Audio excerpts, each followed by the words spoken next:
Carrinho na bola, chegando com a penúltima rodada do Campeonato Brasileiro, que está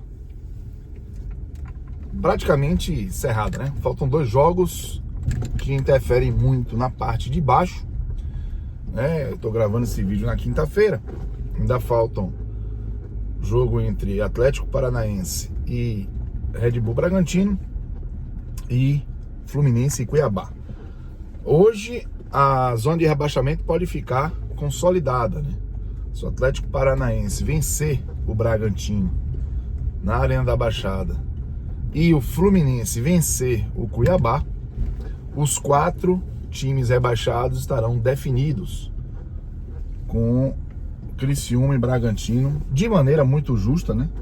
Ocupando as vagas restantes, né? Se juntando ali a Cuiabá e Atlético Goianiense. Na parte de cima da tabela, olha, o campeonato está em aberto, porque o Botafogo ganhou do Inter por 1-0 e o Palmeiras conseguiu a virada em cima do Cruzeiro por 2-1 no Mineirão.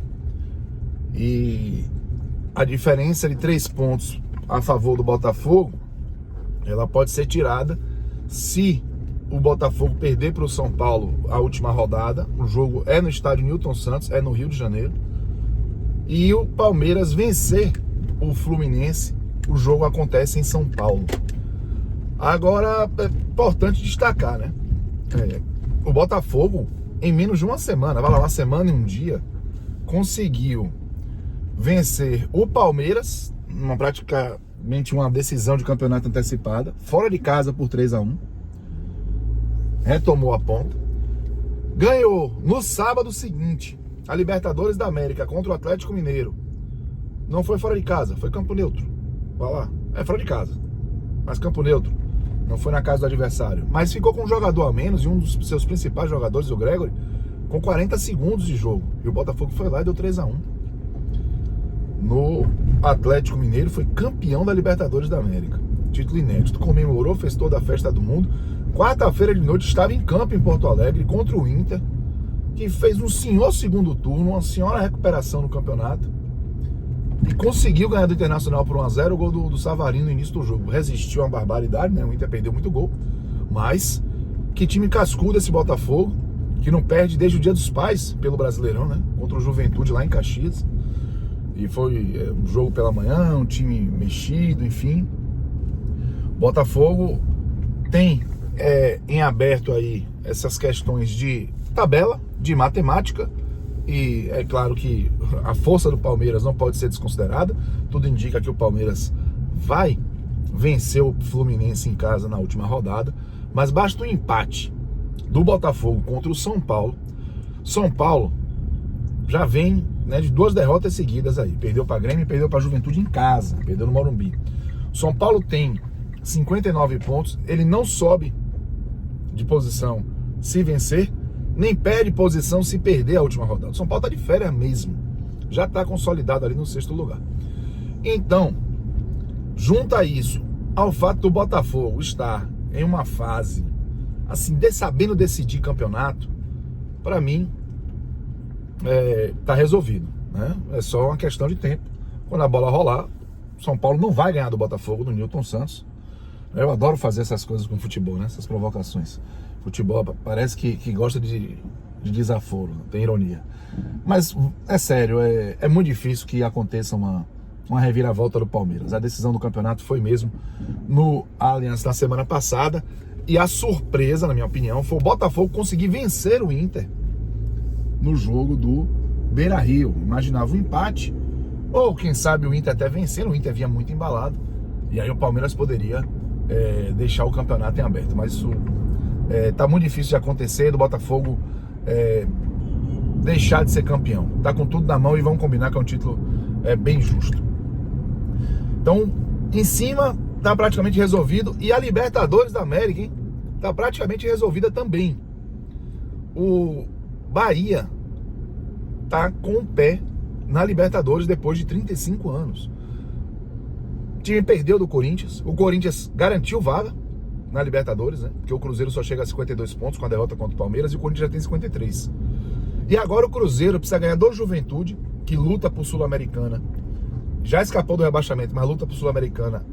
O jogo é em Caxias, Cruzeiro com desfalques inclusive, para poder torcer para o Bahia não vencer o já rebaixado Atlético Goianiense. Com detalhe, o Atlético Goianiense não é mais o lanterna, né? Pelo menos até o Cuiabá entrar em campo. Se o Cuiabá perder do Fluminense hoje no Rio, o Cuiabá passa a ser o lanterna do campeonato.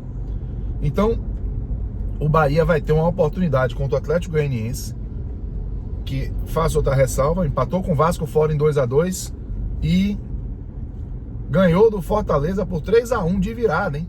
O último jogo que fez em casa nessa primeira divisão. Então é um Atlético Goianiense que está procurando presepada, mas não foi rebaixado à toa, né? Então o Bahia tem realmente uma oportunidade de ouro para buscar essa Libertadores da América por conta própria, ganha seu jogo e corre pro abraço e tenta dar uma limpadinha aí na imagem depois desse segundo turno desastroso que o Bahia tá fazendo. O Vasco, ele pode matematicamente alcançar o Bahia e chegar à Libertadores, mas o Vasco precisaria tirar uma diferença de 12 gols de saldo, ou seja, eu torcer pro Bahia perder do Atlético Goianiense e dar uma goleada em um jogo só em cima do Cuiabá. O jogo é fora de casa. O Vasco só fez 3 gols nesse segundo turno do campeonato contra o Bahia. Então, você imagina tirar uma diferença de 12 gols, né? Ninguém faz isso há mais de 30 anos num campeonato brasileiro. Não dá pra você imaginar que o Vasco está no páreo. Então, é Bahia e Cruzeiro. Bahia com a mão na vaga da Libertadores da América, mesmo com muito esforço para abandonar essa briga. O campeonato foi muito benevolente com o Bahia. E aí, eu vou fazer agora umas perguntas aqui, porque tem muito destaque pra gente fazer. O Vitória conseguiu garantir sua vaga na Sul-Americana. O Vitória empatou com o Grêmio 1-1. Igualou o primeiro turno do Bahia, tá? 31 pontos. Um turno muito forte do Vitória.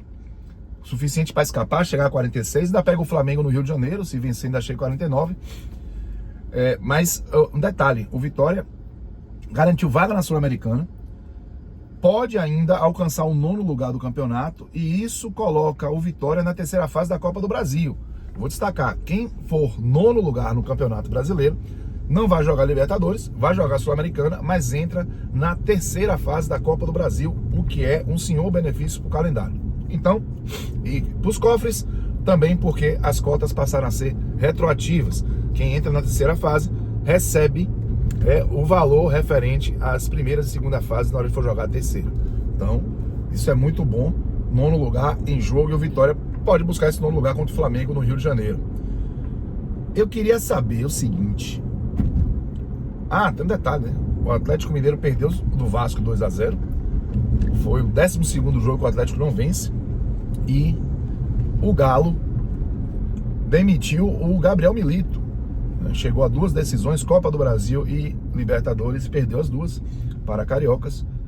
E depois da derrota para o Vasco também foi demitido. O Atlético tem uma pequena chance de rebaixamento, muito pequena. Mas quem diria que ia chegar na última rodada assim e sem chance de disputar Libertadores. O Cruzeiro só ganhou um jogo no Brasileirão sob o comando do Fernando Diniz, que foi a partida contra o Criciúma. E o Cruzeiro tem uma chance remota de Libertadores depois da derrota contra o Palmeiras, e assinou também uma derrocada muito grande nesse campeonato. Aí eu tenho algumas dúvidas. Em termos de arrancada, qual foi a melhor e por quê, né? A do Inter, que enfrentou alagamento, enchente no início do campeonato, jogos adiados em sequência, e chegou ali no G4 do campeonato com o Roger Machado, né? Acabou perdendo 2 jogos seguidos aí para Flamengo e Botafogo, mas antes disso estava numa arrancada fantástica. A do Corinthians, que ganhou 8 jogos seguidos, é histórico, inédito na história do Corinthians, 8 jogos seguidos de Campeonato Brasileiro, e somou aí esses 24 pontos, saiu de 29 para 53, com inclusive o Yuri Alberto se consagrando artilheiro do campeonato, 14 gols, né, dividido com o Alejandro do Vitória. A gente vai falar do Vitória já já. É realmente uma senhora arrancada. Corinthians que botou dinheiro, sabe-se lá de onde, no Memphis Depay, e o holandês tá fazendo a diferença, tá jogando uma barbaridade.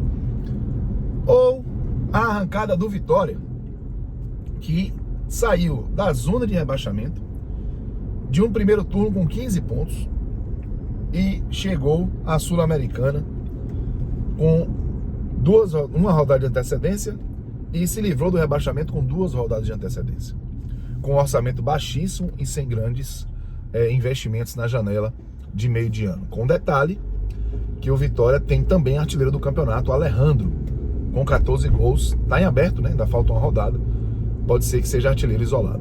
Então, a arrancada do Vitória foi maravilhosa, do Corinthians foi maravilhosa, e a do Inter também. Qual foi a melhor, na sua opinião? E eu quero saber também qual mineiro está numa situação mais dramática. O Atlético, que está vendo o seu calendário esvaziar, e